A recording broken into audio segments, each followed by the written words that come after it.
7h18.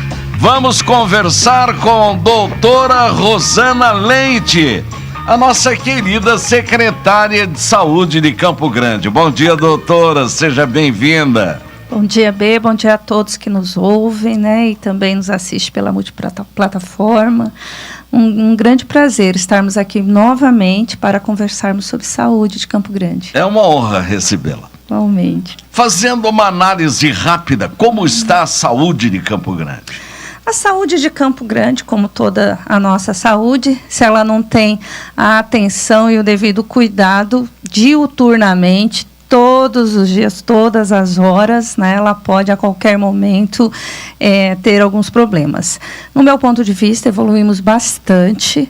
Infelizmente, né, como tudo, na última semana, já previsto aquela questão do carnaval, nós estamos com uma alta incidência de pacientes com problemas respiratórios, gastrointestinais, nas nossas unidades de pronto atendimento, casos assim, muitas vezes, que precisam de hospital.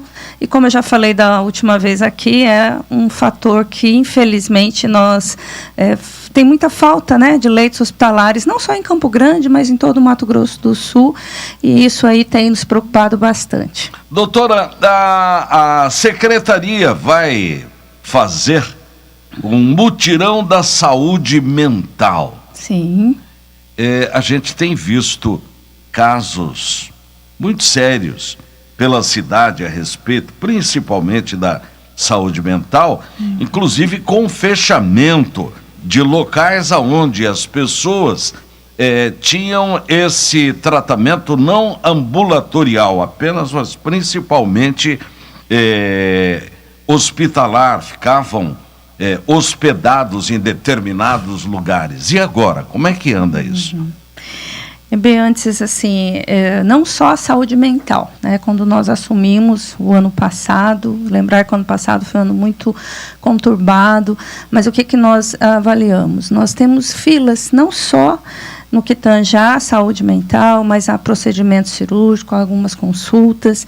E aí nós fizemos toda uma estratégia, né, para diminuir essas filas, prover o atendimento.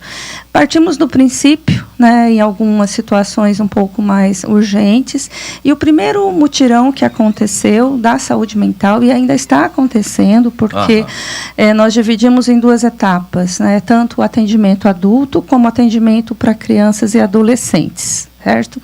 O atendimento adulto, então nós pegamos toda essa fila, tinha pacientes desde 2018, precisando de uma primeira consulta. O adulto, nós ampliamos o atendimento nos CAPs, já estamos atendendo, já está na 3ª, 4ª semana, né, foi assim expressivo. Esses pacientes passaram pelos médicos, pela equipe multiprofissional, alguns foram já encaminhados para atenção primária, porque alguns agravos, né, que dá para se resolver, outros já permaneceram nos CAPs, né, aquele acompanhamento. Lembrar que saúde mental não se resolve em apenas uma consulta, muito pelo contrário. Muitas vezes nós demoramos um diagnóstico em saúde mental, demora-se 1 ano, você acompanhando com o profissional para fechar aquele diagnóstico. Por isso, mais uma vez, eu gosto de dar esse alerta quando eu falo em saúde mental, não só para os pacientes, mas para os familiares, porque muitas vezes eles passam com o profissional e fala, não está resolvendo, essa medicação que entrou, não estou vendo o resultado. Lembrar que qualquer agravo de saúde mental, quando se entra com a medicação, tem um tempo para se fazer o efeito. Então, é importante que se persista com aquele profissional, porque ele já te conhece, para depois você colher os frutos desse tratamento. E aí, as crianças e adolescentes, nós fizemos um dia, no sábado, como se fosse uma triagem, certo? E assim, todos de Campo Grande, eram 750 crianças e adolescentes. Destes, nós contactamos todos, compareceram mais de 600, foi um dia... Maravilha.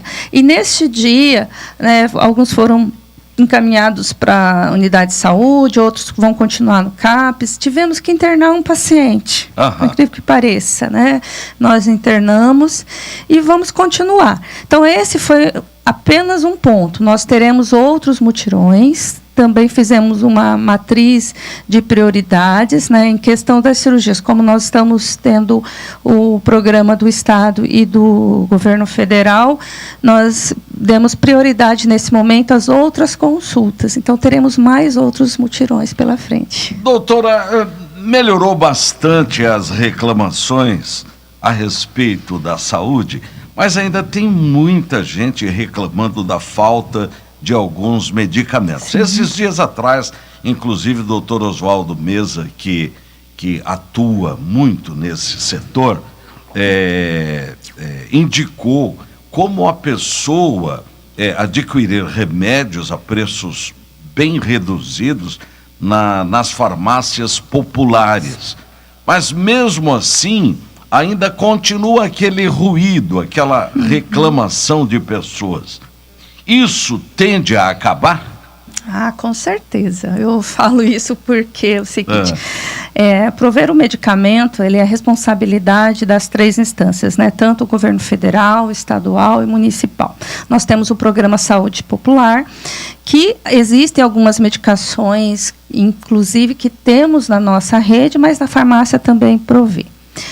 Do ano passado para cá, hoje, em relação a medicamentos, nós temos mais de 94%, especificamente, atas de registro de preço.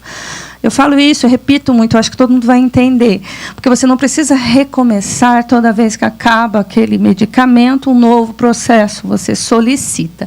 É óbvio que passa por vários fatores, né? Eu tenho que ter o meu processo em dia, eu tenho que ter a parte financeira e algumas partes burocráticas.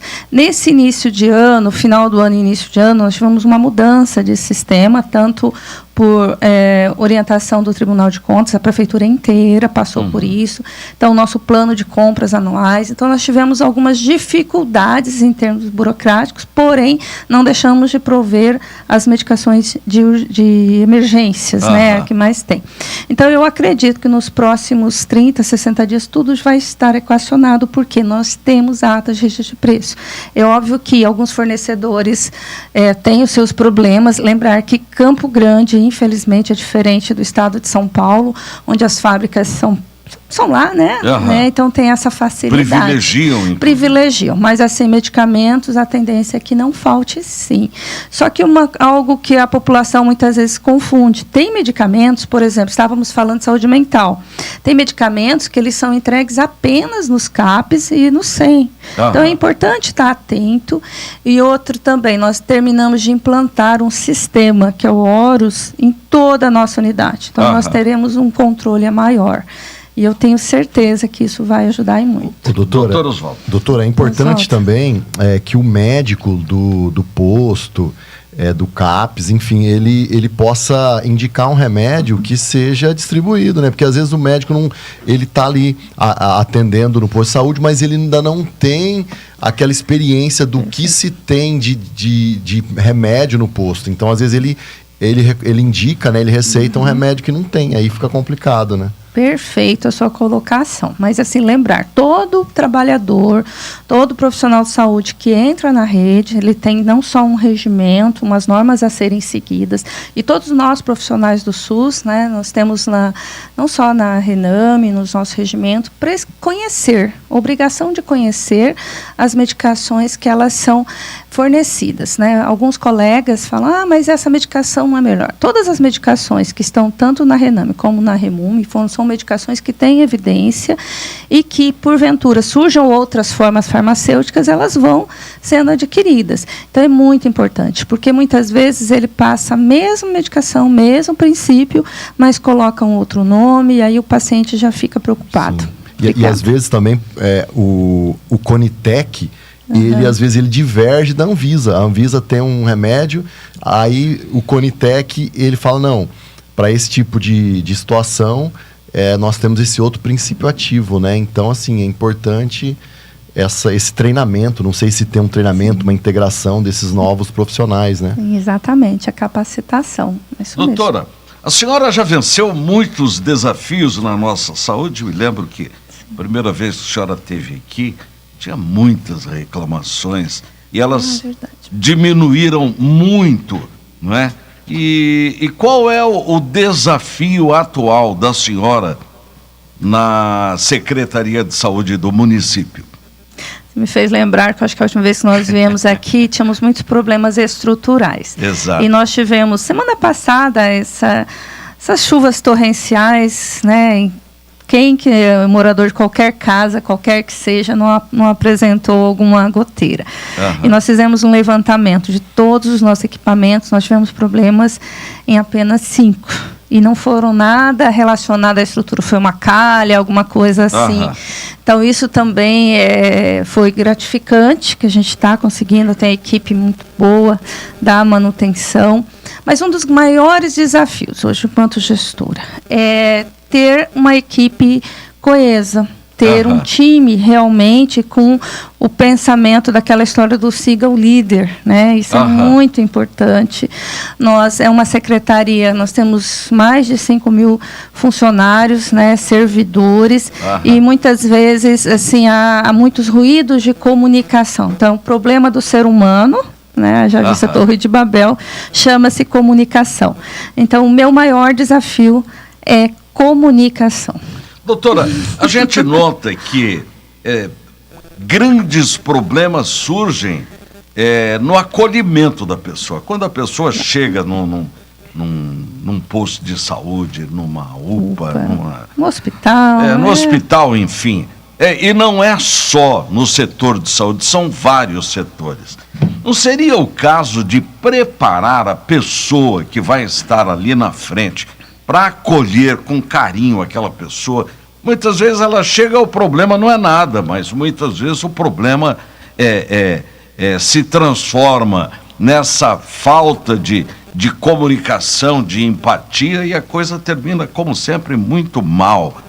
Não teria que fazer um curso para colocar à frente desses sistemas pessoas preparadas para saber que quem procura um sistema de saúde, ela já vem com problemas de casa? Sim, isso nós estamos trabalhando, aquela história dos processos de trabalho, na verdade.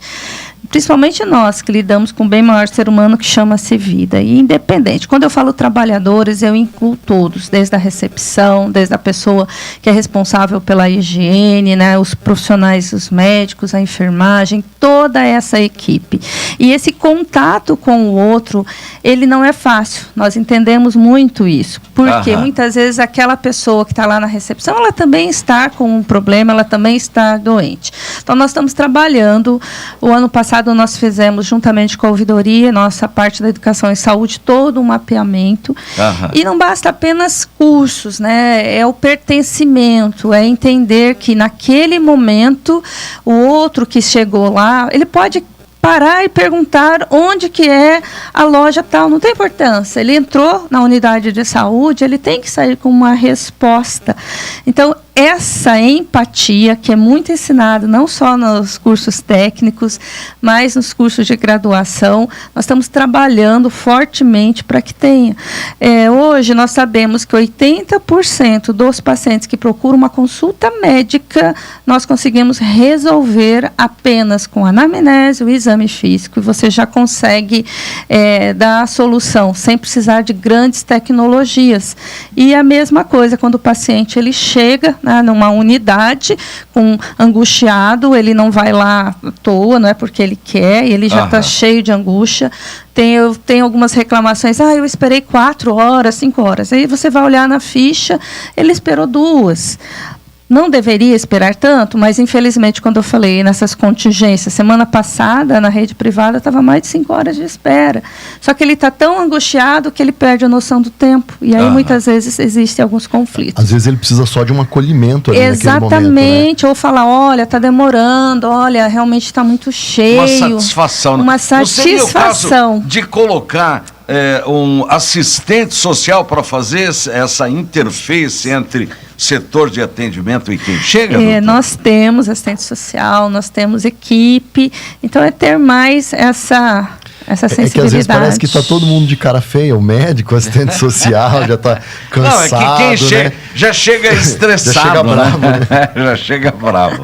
A gente está trabalhando bem Doutora, nisso. de qualquer forma, nós queremos parabenizá-la pelo bom trabalho que a senhora tem realizado na Secretaria de Saúde e vamos deixá-la à vontade para mais alguma coisa ou convidá-la para uma próxima entrevista, né, a respeito e, como sempre, falando desse crescimento, né, e essa diminuição de ruído na rede pública de saúde. Verdade.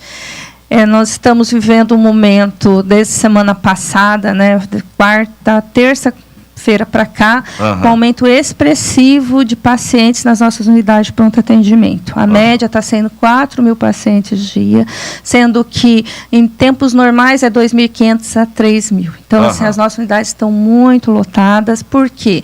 Problemas respiratórios, alguns problemas gastrointestinais, agravamento de doenças crônicas. Então, eu peço assim, nós já estamos começando aquela fase das doenças respiratórias. Para vocês terem uma ideia, as crianças, né, até semana retrasada, que procuravam atendimento por questões respiratórias, era em torno de 30%. A última análise que nós fizemos ontem à noite já está quase 60%. Então, cuidado com a toalete respiratória, você está com sinal respiratório, vamos usar máscara, lavar as mãos, cuidar. Principalmente esse público, as crianças e os idosos. A vacina da gripe, ela está chegando, né, já foi até anunciado pelo Ministério da Saúde, provavelmente chega essa semana aqui em Campo Grande. Todo esse público de criança, idoso, profissionais de saúde, vamos fazer a vacina, que também é uma das armas que vai nos ajudar nisso. Muito obrigado pela sua presença, um bom dia, uma boa semana.